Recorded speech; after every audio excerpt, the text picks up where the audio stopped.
ছাত্র সমাজের ডাকা নবান্ন অভিযান নিয়ে কলকাতার মেয়র ফিরহাদ হাকিম সাংবাদিকদের মুখোমুখি হন। তিনি কি বললেন শুনে নেওয়া যাক। এবং কালকে বিজেপি পেছন দিক দিয়ে জানে বিজেপির ডাকে লোক আসবে না, তাই বিজেপি পেছন দিক দিয়ে এই নবান্ন অভিযান করাচ্ছে।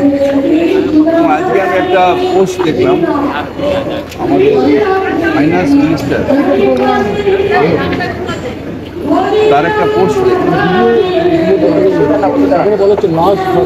লাশ দরকার, অর্থাৎ বিজেপি লাশের ওপর দাঁড়িয়ে নবান্নয় আসবে দিবা স্বপ্ন দেখে। একটা ইলেকটেড সরকার তাকে ফেলে দেবে। মমতা ব্যানার্জি বিজেপির দয়ায় আসেনি, মানুষের সমর্থনে, সারা বাংলার মানুষের সমর্থনে সে চিফ মিনিস্টার।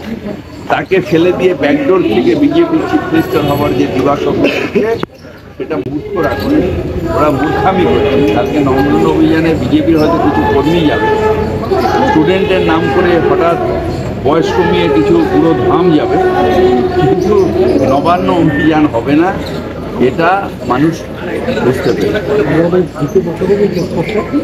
আমরা জানি যে কোনো জায়গায় কোনো ঘটনা ঘটে সেই ঘটনার ফলাফলটিও তাকে পুলিশ ঘিরে দেখা যাচ্ছে 9 তারিখ যে ঘটনা ঘটেছিল মৃতদেহ উদ্ধার হওয়ার পর একটি ভিডিও ভাইরাল হয়েছে, যেখানে দেখা যাচ্ছে তৃণমূলের হালের মধ্যে গিজ করছিল পুলিশের উপর।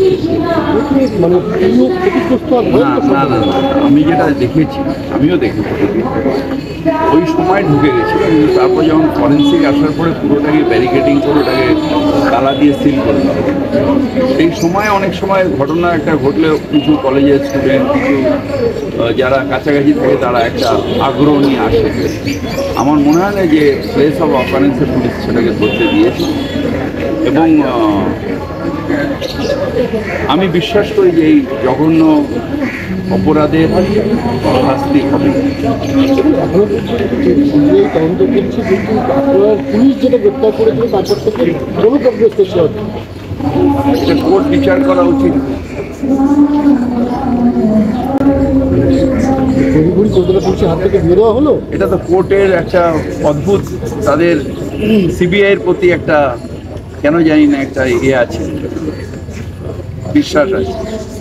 কিন্তু কলকাতা পুলিশও তদন্ত করতে পারে এবং তার দোষী ব্যক্তিকে খুঁজে বার করতে পারে, এটা তার। Bureau report, ND Bangla news. সবার আগে সব খবর, সঠিক খবর পেতে ফেসবুক পেজটি ফলো করে এবং ইউটিউব চ্যানেলটি সাবস্ক্রাইব করে রাখুন, আর শেয়ার করতে ভুলবেন না।